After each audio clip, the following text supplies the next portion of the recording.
Do you want to know the biggest mistake that buyers are making in today's housing market when it comes to the down payment as well as deposit? It has everything to do with mortgage wire fraud. It's on the rise, it's becoming more and more of an issue, and if you don't protect yourself, you could be losing tens of thousands of dollars during a transaction. So how do you protect yourself?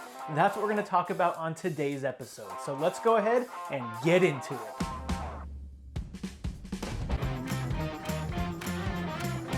So as we move farther and farther into a digital world, one of the things that's becoming more and more of a problem in the real estate industry is wire fraud. So when buyers go to transfer their down payment, their deposit into escrow, hackers are getting into these email systems, altering the numbers, and you transfer the money as a buyer, and then all of a sudden it just disappears. And this could be a couple $1,000s and go up to hundreds of thousands of dollars, depending how much you're transferring at a time. So needless to say, it's a huge problem that you really have to pay attention to as a buyer, because if it does disappear, oftentimes it's going to be very difficult to trace and get back.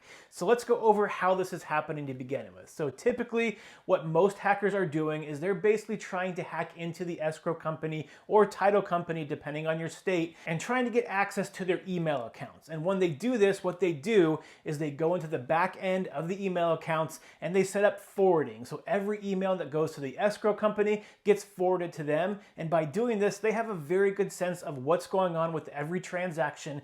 And so they strategically then send you an email right around the time you're supposed to transfer money into escrow, because again, they know this after monitoring the emails, and they send you an email saying this is where you need to transfer the money. They have the dollar amount because they see the email communication, and so the dollar amount seems correct, but they go and say transfer the money to this account, and you do that, and again, all of a sudden the money disappears, escrow never gets it, and oftentimes it's really difficult to recover, especially if it's been more than 12 to 24 hours. After 24 hours of this happening, it's almost impossible to get your money back, because oftentimes it's transferred so many different bank accounts offshores that it's really hard to track down. So again, this is something that you need to be very careful of. So how do you do that? Well, let's go over two different things. Number one has to do with what you can do to protect yourself, and number two has to do with what the agent should be doing to protect you as well as you're going through escrow. So let's start with you. What can you be doing to protect yourself? So number one, if you get an email from what seems like your escrow company giving you a full account number of where to transfer money and it's an unsecure message, that should be a red flag. That never happens in this industry anymore because wire fraud is such an issue and it's becoming more and more of an issue.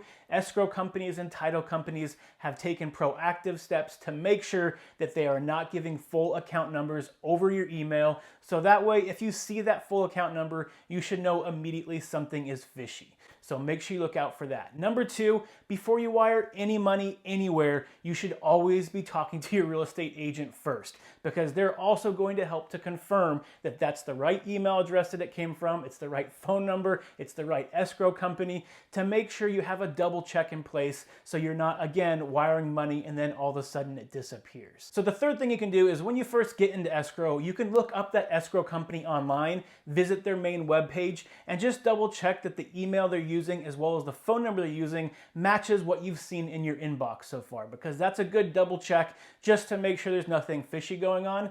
And then once you verify that that email and that phone number are the same, then you want to make sure that anytime escrow requests you to send money, you're always calling them to confirm, because that's obviously a less digital environment when you're speaking to them over the phone. So that way they can confirm the right account number, they confirm where everything's supposed to be going, and you know for certain that it's going to be transferred to the right location.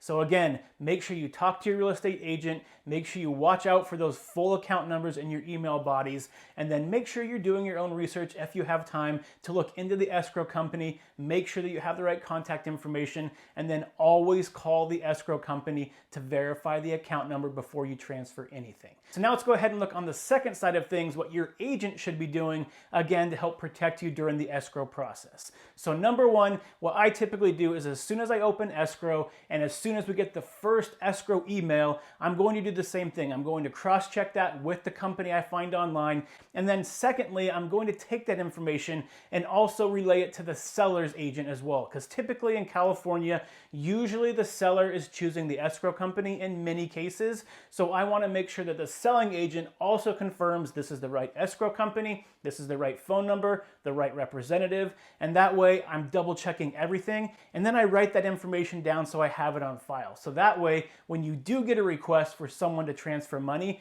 I have the correct email, I have the correct phone number, and I can cross-reference that. Because one of the biggest issues with these hackers getting into emails is oftentimes they create a new email address, might only be one letter off from what escrow's actual email address is. So it's extremely hard to tell unless you're looking very carefully if it's a correct email or something that's slightly off that the hackers are trying to use to, again, get access to your account so you can transfer them money. So make sure when you're double checking the escrow email and phone number, you're looking at every single digit, every single letter to make sure that it matches 100%, which again is something that I do, but it's something that you can do as a buyer as well, just to double check and make sure your money is not going to disappear. And then the last thing I do is that every time that escrow gives a request, I ask my buyers to let me know, and then I confirm all those details like I said before. So these are really double and triple checks that are put into place that really prevent this from happening in 99.9% of the cases. However, it's something that you have to be very vigilant for. Like I said,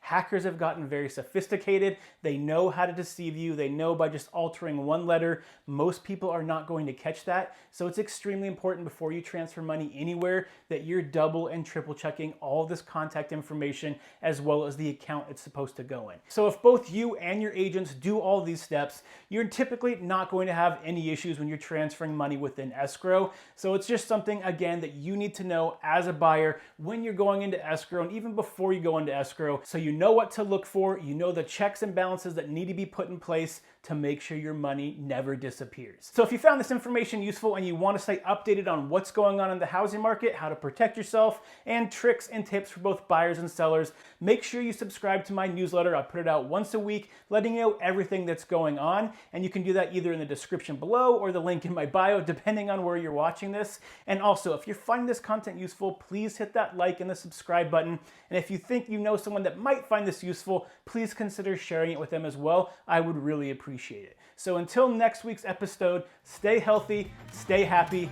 and I will see you on the next show. Bye.